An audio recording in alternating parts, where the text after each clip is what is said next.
Sallallahu ala Muhammad. J'espère que ça va tenir. Salam alaikum.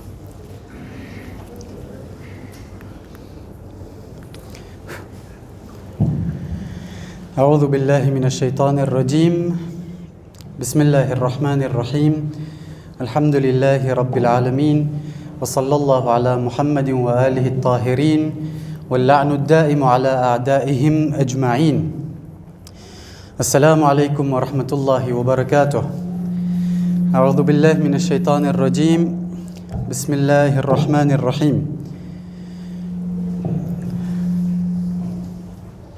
الحمد لله رب العالمين اللهم صل على محمد وآل محمد اللهم كن لوليك الحجة ابن الحسن صلواتك عليه وعلى آبائه في هذه الساعة وفي كل ساعة وليا وحافظة وقائدا وناصرة ودليلا وعينا حتى تسكنه أرضك طوعا وتمتعه فيها طويلا صلوا على محمد وآل محمد اللهم صل على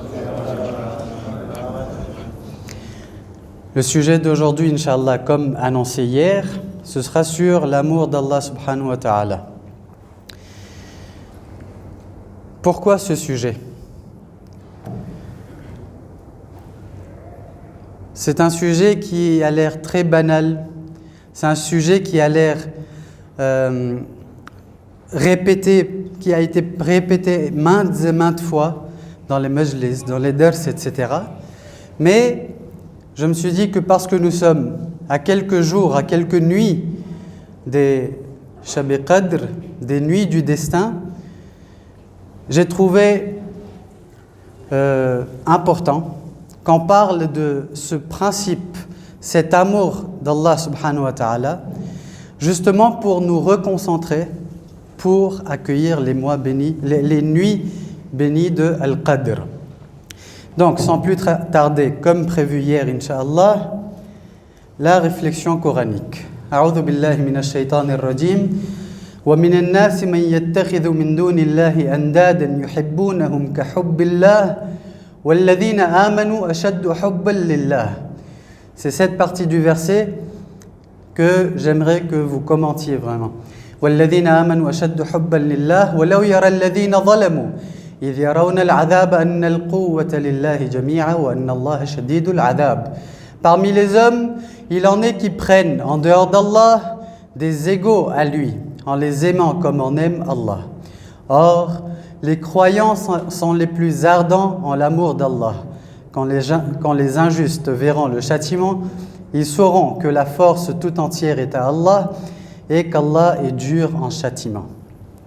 Donc, en quelques minutes, Inch'Allah, on va essayer de faire une petite réflexion sur ce verset-là.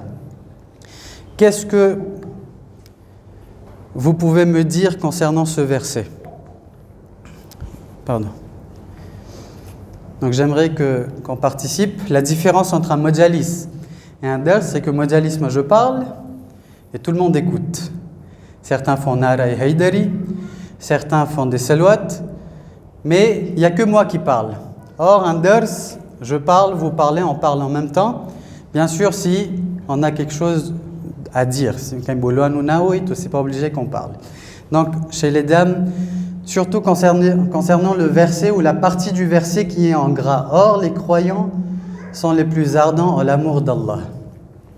Quelles paroles vous viennent à l'esprit?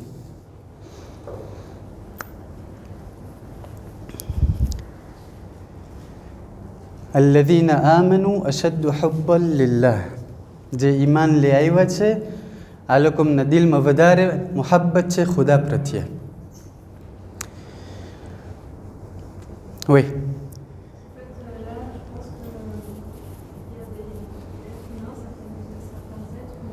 Oui.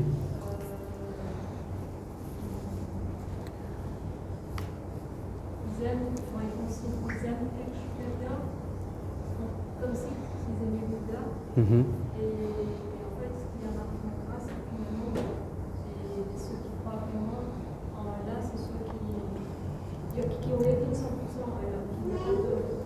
C'est lui, le seul Allah, il n'y a pas de... Exactement.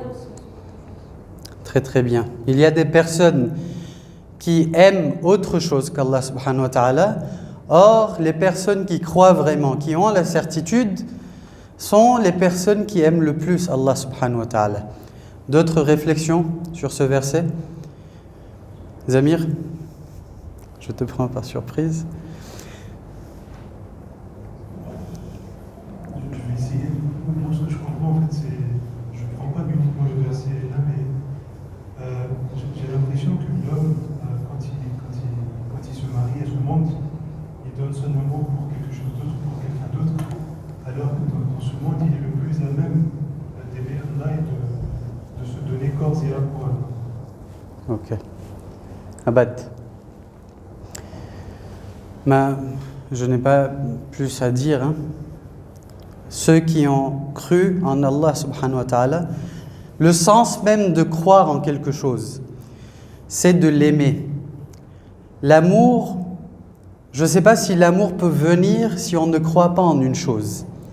Une fois qu'on connaît une chose et qu'on y croit, l'amour vient naturellement. Or, plus nous allons croire en une chose, plus nous allons aimer cette chose. Et c'est pour ça que la foi, la croyance et l'amour sont liés entre eux. Plus nous allons croire en Allah subhanahu wa ta'ala, plus nous allons l'aimer, Allah subhanahu wa ta'ala, nous allons l'aimer. Donc ça, c'était la partie réflexion coranique. Maintenant, introduction. L'imam Sadiq alayhi salatu wassalam nous dit les adorateurs sont de 3 catégories. Un hadith très connu. Un groupe adore Allah subhanahu wa ta'ala par peur de l'enfer, par peur du adhab, par peur du châtiment. Cette adoration est alors celle des esclaves. Les esclaves qui adorent leur maître, qui obéissent à leur maître, ne le font pas parce qu'ils aiment leur maître, mais parce qu'ils ont peur du châtiment qu'ils peuvent avoir s'ils ne leur obéissent pas. Ensuite, un autre groupe adore Allah subhanahu wa ta'ala pour acquérir les récompenses, les thawab. C'est l'adoration des commerçants. Après Dewa Khoja, c'est que nous voulons le Jannat, nous voulons les récompenses, nous voulons les bienfaits qu'Allah subhanahu wa ta'ala nous a gardés dans l'au-delà et même dans ce monde. Et c'est pour cela que nous adorons Allah subhanahu wa ta'ala. Bien sûr, il est à préciser qu'aucune de ces genres et de ces catégories d'adoration n'est mauvaise. On peut très bien, et c'est très recommandé même, d'adorer Allah subhanahu wa ta'ala par peur. Et c'est très recommandé aussi d'adorer Allah subhanahu wa ta'ala par envie de ses récompenses. Mais l'imam Sadiq nous dit, il y a un groupe adore Allah par amour. Cette adoration est celle des hommes libres et c'est la meilleure des adorations. Ceux qui ont l'amour d'Allah subhanahu wa ta'ala en eux, sallallahu ala Muhammad wa ala Muhammad.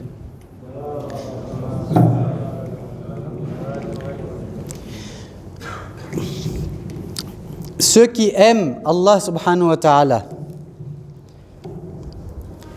et qui adorent Allah subhanahu wa ta'ala par cet amour, c'est bon. Ceux qui adorent Allah subhanahu wa ta'ala parce qu'ils aiment Dieu, ben cet amour-là mène à une adoration qui est la meilleure des adorations possibles d'Allah subhanahu wa ta'ala. Jusqu'à maintenant, je veux juste faire une introduction sur ce qu'est l'adoration d'Allah subhanahu wa ta'ala, sur ce qu'est l'amour d'Allah subhanahu wa ta'ala et sur le résultat que peut avoir l'amour d'Allah subhanahu wa ta'ala. Plus nous allons aimer, plus la qualité de notre ibadat va augmenter. Deuxième hadith, il est rapporté du saint prophète. Le prophète Shu'aib a tellement pleuré par amour pour Allah subhanahu wa ta'ala qu'il a perdu la vue. Il est devenu aveugle. Allah s'adressait alors à lui et lui dit « Si cet état est provoqué par la peur du feu de l'enfer, alors sache que je t'en ai délivré. Tu as peur de l'enfer, c'est pour ça que tu pleures? Sache, ô Shu'aib, ô mon prophète, que je ne vais pas t'envoyer en enfer. Et si c'est par envie pour le paradis, si tu pleures beaucoup et tu as perdu la vue parce que tu as envie d'aller au paradis, sache, ô Shu'aib, que je t'autorise à y entrer. Shu'aib lui répondit alors, ô Allah, ô mon maître, tu sais que je ne pleure pas par peur de ton feu, ni par envie pour ton paradis, mais ton amour a pris le contrôle de mon cœur et je n'arriverai plus à patienter jusqu'à ce que je te voie. Le prophète Shu'aib était dans cet état de tristesse immense. Il était dans cet état il avait tellement pleuré qu'il n'arrivait plus à se contenir par amour pour Allah subhanahu wa ta'ala. C'est quoi cet amour qui fait qu'un prophète, une des personnes qui connaissent le plus Allah subhanahu wa ta'ala, n'arrive pas à se retenir? Il dit, oh Allah, je vais pleurer jusqu'à ce que je puisse te voir. Et là, Allah subhanahu wa ta'ala lui dit, si c'est ainsi, si c'est pour cet amour, je vais mettre alors à ton service celui qui me parle, Kalimullah, Moussa ibn Imran. Tout le monde le sait, que le prophète Moussa alayhi salatu wassalam fait partie des Ulul Azm. Il fait partie des meilleurs des prophètes d'Allah subhanahu wa ta'ala sur terre, parmi les 5 meilleurs prophètes. Et le prophète Shu'aib est un petit prophète, entre guillemets. Mais, par amour pour Allah subhanahu wa ta'ala, regardez ce que l'amour pour Allah fait sur ce prophète. L'une des meilleures créatures d'Allah devient un serviteur auprès de cette personne qui a aimé Allah subhanahu wa ta'ala. Alors, une fois que nous avons lu ces 2 hadiths, la question nous vient alors à l'esprit. Qu'est-ce que l'amour d'Allah subhanahu wa ta'ala? Que veut dire aimer Allah subhanahu wa ta'ala? Concernant cela, il y a un hadith de l'imam As-Sadiq, de l'imam Ali alayhi salatu wassalam, qui dit « Hubbullahi narun la yamurru ala shay'in illa ihtaraq » L'amour d'Allah subhanahu wa ta'ala est un feu qui consume tout sur son passage. C'est un feu qui ne passe sur aucune chose sans que cette chose ne brûle. Car oui, l'amour d'Allah subhanahu wa ta'ala est ce feu qui fait que vous ne voyez plus rien à part ce feu. Si l'amour entre dans le cœur, ce cœur va brûler. Ce cœur va devenir cendre et rien ne sera plus la même chose. Vous ne verrez que Allah subhanahu wa ta'ala à travers ce cœur. Partout où vous serez, ce sera que le feu ardent de l'amour d'Allah subhanahu wa ta'ala. Mais c'est un feu, certes, mais pas un feu qui brûle. C'est un feu indolore. C'est un feu qui ressemble à cette chaleur dans une nuit d'hiver, dans une nuit de froid intense. Imaginez que vous êtes dans une forêt, c'est l'hiver, il fait extrêmement froid, et là vous avez un feu qui vous réchauffe. Combien ce feu sera apaisant pour vous? Parce que ce feu sera un plaisir pour vous. Et c'est de là que notre 4e imam, l'imam Sajjad alayhi salatu wassalam, dit dans son Munajat al-Muhibbin, l'entretien intime de ceux qui aiment Allah subhanahu wa ta'ala. Il dit, Ilahi, man dalladhi dhaqa halawata mahabbatik, farama minka badala. Ô Allah, qui donc aurait goûté à la douceur de ton amour et désirerait ensuite autre que toi. Wa man dalladhi anisa biqurbik, fabtagha anka hiwala. Qui donc aurait pris plaisir en ta compagnie et aspirait ensuite à autre que toi. Une fois, déjà l'imam Sajjad alayhi salatu wassalam décrit l'amour d'Allah subhanahu wa ta'ala comme étant une douceur, ekmitan, mitas. L'amour d'Allah subhanahu wa ta'ala est ce goût doux qui fait que nous oublions tous les autres plaisirs de ce monde. Pas seulement les plaisirs, absolument tout. Et une fois qu'Allah subhanahu wa ta'ala nous accompagne, une fois que nous avons goûté à la compagnie d'Allah subhanahu wa ta'ala, une fois que nous avons pris Allah subhanahu wa ta'ala pour notre ami intime, nous ne voulons plus personne avec nous. C'est pour ça que l'imam Sadiq alayhi salatu wassalam nous dit Hubbullah idha ada'a ala sirri abdin أخلاه من كل شاغل وكل ذكر سوى الله ظلمة. L'amour d'Allah est cette lumière qui, une fois installée dans le cœur du serviteur, le coupe de tout ce qui pourrait le distraire. Une fois que l'amour d'Allah subhanahu wa ta'ala va entrer dans notre cœur, tout ce qui pourrait nous distraire ne sera plus là, va disparaître. Rien n'existera plus. Ce ne sera que amour d'Allah subhanahu wa ta'ala. Ce ne sera que cette lumière qui va nous envahir. Et toute autre mention qu'Allah n'est désormais plus que ténèbres. L'amour d'Allah subhanahu wa ta'ala est cette lumière qui fait que toute autre chose sera noire, à part l'amour d'Allah subhanahu wa ta'ala. Mais la question qui se pose sûrement, c'est comment acquérir cet amour. C'est très beau de dire que l'amour d'Allah subhanahu wa ta'ala est un feu qui nous consume.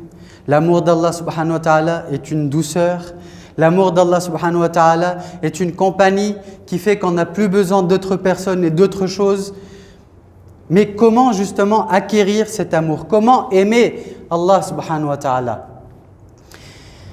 Un jour, Allah subhanahu wa ta'ala révèle à Nabi Daoud, le prophète David alayhi salatu wassalam, il lui dit: Ya Daoud, ahibbani wa habbibni ila khalqi. Ô Daoud, aime-moi et fais en sorte que ma créature m'aime. Déjà, rien que là, si on regarde que ça, Allah subhanahu wa ta'ala demande à son serviteur, il demande à une personne dont il n'a pas besoin. Allah n'a besoin de personne. Mais parce que Allah subhanahu wa ta'ala est cet amour, Allah subhanahu wa ta'ala est cette miséricorde qu'il veut que nous l'aimions. Il demande à son prophète de l'aimer et il dit: ô mon prophète, fais en sorte que les personnes qui vont t'écouter m'aiment aussi. Là, le prophète Daoud alayhi salatu wassalam lui dit: ô Allah, moi je t'aime. J'ai de l'amour pour toi, ô Allah subhanahu wa ta'ala. Mais comment faire pour que les autres puissent t'aimer? Allah subhanahu wa ta'ala lui dit alors: ô Daoud, parle-leur de ce que je leur ai donné, car si tu le fais, ils m'aimeront. Et c'est de là que vient tout ce que nous avons dans nos doigts. Ni'mat, on l'entend à chaque fois. Ô Daoud, parle-leur des ni'mat que je leur ai données. Qu'est-ce que je leur ai pas donné? Rappelle-leur, ô Daoud, que tout ce qu'ils ont, tout ce qu'ils possèdent ne vient que de moi. Une fois qu'ils en seront conscients, ils vont commencer à m'aimer. Et quand on parle de bienfaits d'Allah subhanahu wa ta'ala, quand on parle de ni'mat et de bénédiction d'Allah subhanahu wa ta'ala, il y a deux sortes de bienfaits et de bénédictions. Il y a les bienfaits matériels, donc les parties de notre corps, notre risque, notre argent, nos habits, nos voitures, etc., etc. Et il y a les bienfaits immatériels. Concernant les bienfaits matériels, on pourrait nous-mêmes citer un à un chaque chose qu'Allah subhanahu wa ta'ala nous a donné. Mais quelle meilleure façon de citer ce que Allah subhanahu wa ta'ala nous a donné que de citer la dua al-Arafah de l'imam Hussein alayhi salatu wassalam. Quand l'imam Hussein est sur le mont de Arafat, le 9e jour du mois de Dhil Hajj, et qu'il récite sa fameuse dua que nous aussi nous récitons chaque année, il va citer un à un les bénédictions et les mérites d'Allah subhanahu wa ta'ala, les ni'mat qu'Allah subhanahu wa ta'ala nous a donné. Et là, on va essayer de lire une petite partie de cette invocation. Il dit: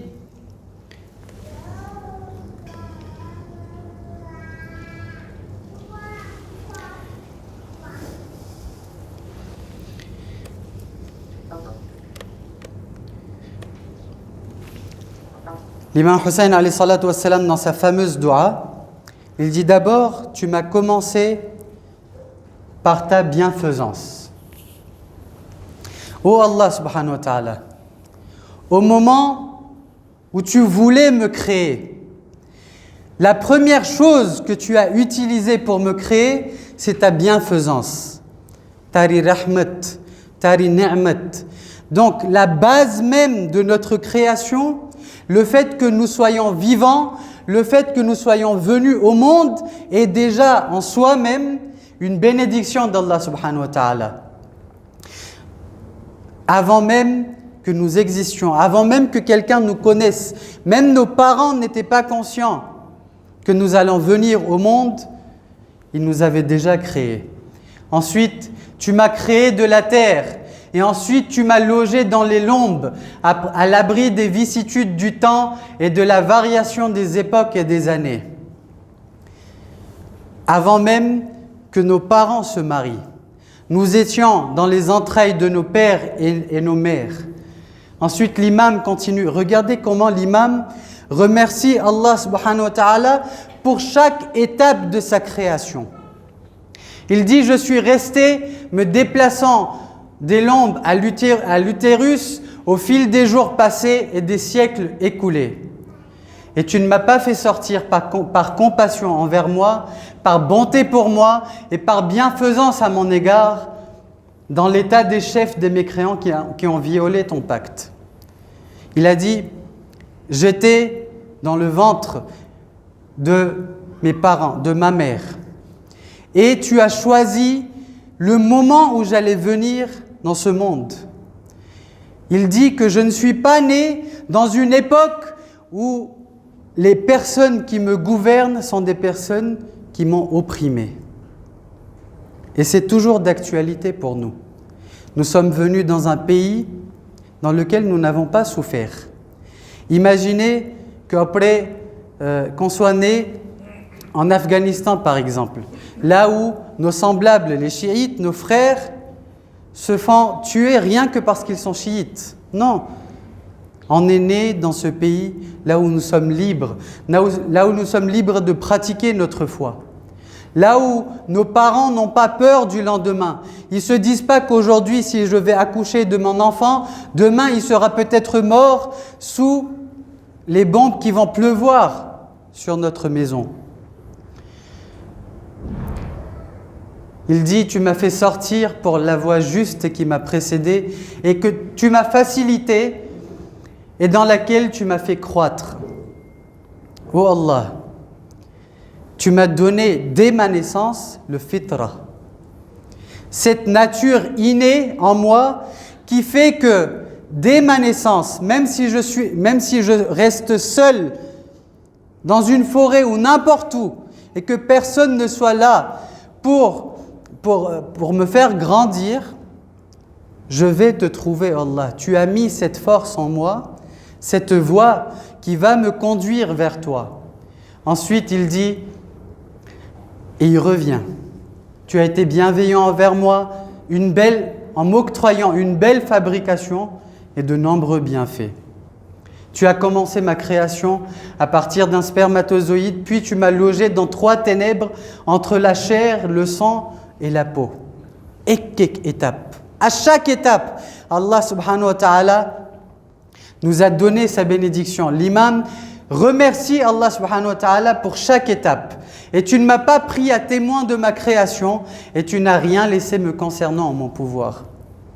Tu ne m'as pas pris à témoin lors de ma création. Qu'est-ce que ça veut dire? Ça veut dire que, oh Allah, tu pouvais très bien me dire, Hamza, à mon âme, choisis la façon dont tu veux être fait. Moi qui ne connais pas ce qui est bon pour moi ou ce qui est mauvais pour moi, je n'aurais pas pu choisir la meilleure des façons d'être créé. Or, Allah subhanahu wa ta'ala, à lui-même, dans sa grandeur, imaginez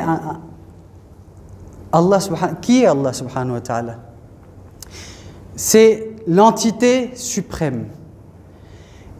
Il se rabaisse, je vais le dire comme ça, il se rabaisse a créé une chose en argile qui va bientôt le désobéir, mais il le fait. Chacun de nous, chaque partie de notre corps, chaque étape de notre création est faite par Allah subhanahu wa ta'ala. Ensuite, il dit, ensuite tu m'as fait sortir pour la voie juste qui m'a précédé dans ce monde. Tu m'as protégé alors quand j'étais un petit garçon. Une fois que je suis né, tu m'as d'abord protégé quand j'étais dans le ventre de ma mère. Et quand je suis né, alors que je n'étais qu'un enfant, je ne pouvais pas exprimer mes besoins, tu m'as protégé. Tu m'as nourri de lait délicieux. Tu as attendri le cœur des nourrices sur moi. Tu m'as confié aux mères utérines. Tu m'as confié à une personne. Allah subhanahu wa ta'ala non seulement nous a créés, mais il a créé pour nous cette mère, une maman, qui est justement la représentation divine de l'amour d'Allah subhanahu wa ta'ala. La mère est la représentation divine de l'amour d'Allah subhanahu wa ta'ala. À chaque fois qu'on parle d'amour d'Allah, on nous dit que l'amour d'Allah est semblable à l'amour d'une mère, et bien plus. Et ça, si on y réfléchit, c'est déjà un grand, même pour les mécréants, même pour ceux qui ne croient pas en Dieu, le fait qu'ils aient une mère est déjà une grande preuve d'amour envers son esclave et son serviteur. Tu m'as protégé des malheurs des djinns et tu m'as préservé des excès de la privation, etc. Là, l'imam Hussein, alayhi salatu wassalam, la narration est très longue, la dua est très longue. L'imam Hussein, alayhi salatu wassalam, nous cite un à un chaque bénédiction et ni'mat matérielle que Allah subhanahu wa ta'ala nous a donné. Et à partir de là, je veux que vous vous concentriez sur moi. Il n'y a pas que les bénédictions matérielles que nous avons reçues. Il y a les bénédictions spirituelles, les ni'mat spirituelles, les ni'mat immatériaux, qui ne sont pas palpables, mais qu'Allah subhanahu wa ta'ala nous a donné. Où est-ce que nous le trouvons? Où est-ce que nous pouvons en trouver un signe dans les différents du'as que nous lisons? Par exemple, dans le du'a al-iftitah, tous les jours nous le lisons. Qu'est-ce que nous disons? Alhamdulillahi alladhi yujibuni hina unadi. Louange à Allah subhanahu wa ta'ala qui me répond dès lors que je l'implore. وَيَسْتُرُ عَلَيَّ كُلَّ عَوْرَةٍ وَأَنَا أَعْصِيهِ. Et il cache chacun de mes défauts alors que je le désobéis. C'est un grand ni'mat d'Allah subhanahu wa ta'ala. Réfléchissez à chacune des parties de ce dua. Et non seulement nous ne montrons pas notre amour envers Allah subhanahu wa ta'ala, mais quand Allah subhanahu wa ta'ala nous montre son amour, nous nous détournons de lui. تَتَحَبَّبُ إِلَيَّ فَأَتَبَغَّضُ إِلَيْكَ. Oh Allah, tu viens avec moi, tu viens devant moi, tu t'approches de moi par amour. وَأَتَبَغَّضُ إِلَيْكَ. Et moi je te montre de la haine. وَتَتَوَدَّدُ إِلَيَّ فَلَا أَقْبَلُ مِنْكَ. Tu m'offres ton amour, oh Allah subhanahu wa ta'ala. Tu me dis, oh mon serviteur, mon amour est là pour toi. Je ne veux que te le donner. Et moi, qu'est-ce que je fais? Fala aqbalu mink. Je ne l'accepte pas de ta part. Dans une autre partie, dans une partie du dua, Abu Hamza Thumali, notre quatrième imam, nous dit Alhamdulillahi alladhi yahlumu anni ka'anna la dhanba li. Louange à Allah subhanahu wa ta'ala qui est patient avec moi comme si je n'avais aucun péché. Mais Allah subhanahu wa ta'ala patiente toujours. Il me dit, oh Hamza, oh mon serviteur, mes portes sont toujours ouvertes pour toi. Tu peux toujours revenir vers moi. Les portes de mon amour sont ouvertes pour toi. Yahlumu anni ka'anna la dhanba li. Dans une autre partie du dua, là où nous sommes en train de parler avec Dieu justement, et là où nous sommes en train de chercher cet amour divin à travers ce dua, nous disons: oh Allah, à chaque fois que je veux parler avec toi, j'ai cette paresse qui m'envahit. Et pourtant, c'est toi qui m'as appelé. Dans le dua iftita, on le dit toujours. Ilahi adhintali fi du'aika wa mas'alatik. Oh Allah, c'est toi qui m'as permis de venir t'invoquer. C'est toi qui m'as permis de venir faire ton ibadat. C'est toi qui m'as permis, c'est toi qui m'invites et m'incites à venir t'adorer. Et moi, qu'est-ce que je fais? Je ne vais pas vers toi. Imaginez cette personne que nous invitons maintes et maintes fois, mais qui ne répond jamais positivement à notre invitation. Entre nous, simples humains, nous le prendrions extrêmement mal. Mais est-ce qu'Allah subhanahu wa ta'ala le fait? Non. Allah, dans un hadith de l'imam Sadiq alayhi salatu wassalam, l'imam dit que celui qui revient vers Allah subhanahu wa ta'ala, Allah le pardonnera. Un de ses compagnons, Muhammad ibn Muslim, était présent et lui dit: oh Allah, si cette personne imam, si cette personne qui s'est éloignée d'Allah et qui revient vers lui, s'il répète des actions qui font qu'il s'éloigne de nouveau d'Allah, est-ce qu'Allah va le reprendre? L'imam Sadiq alayhi salatu wassalam lui dit: s'il revient sincèrement vers Allah, Allah va toujours le reprendre. Muhammad ibn Muslim, qui était comme nous, un khoja, qui se disait: nous, tout ce qu'on a su de Dieu, c'est qu'il est Ghafurur Rahim. On n'arrête pas de le répéter. Et il n'y a que ça qu'on sait. Effectivement, si on avait compris que ça d'Allah subhanahu wa ta'ala, qu'il est Al-Ghafur Ar-Rahim, ce serait déjà suffisant pour nous. Muhammad ibn Muslim demande à l'imam Sadiq, il lui dit: ô imam, et si cette personne refait des péchés et il revient vers Dieu, et encore une fois il revient vers Dieu, et s'il répète ça maintes et maintes fois, est-ce que Dieu va le reprendre et le pardonner? L'imam Sadiq alayhi salatu wassalam, il dit: tant que le serviteur est prêt à revenir vers lui, ce hadith est un hadith authentique, tant que le serviteur est prêt à revenir vers Allah subhanahu wa ta'ala, Allah ne fermera jamais ses portes devant lui. Non seulement cela, il dit: Iyaka an tuqnita abdahu ou ibadahu min rahmatih. Gare à toi, prends garde, ne fais pas en sorte que tu éloignes les serviteurs de l'espoir. Il faut qu'il y ait cet espoir qui reste vivant dans le cœur des serviteurs d'Allah subhanahu wa ta'ala. Donc,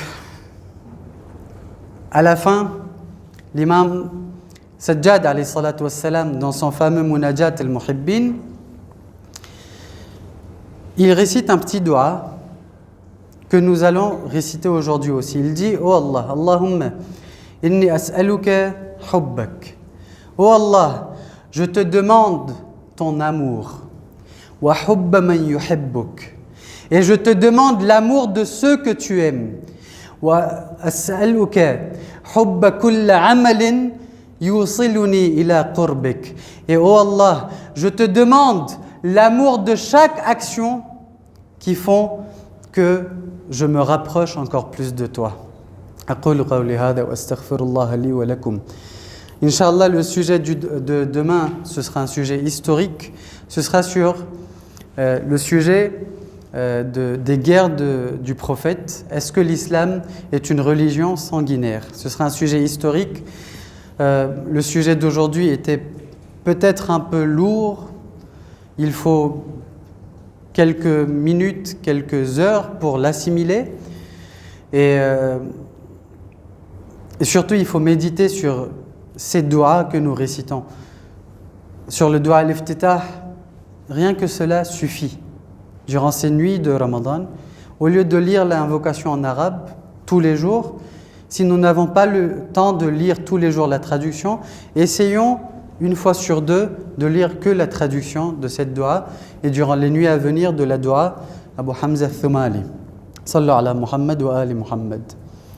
Allah, sallu ala Muhammad wa ali Muhammad wa ajil farajah. Est-ce que vous avez des questions? Non? Donc demain, Inch'Allah, ce sera un sujet historique.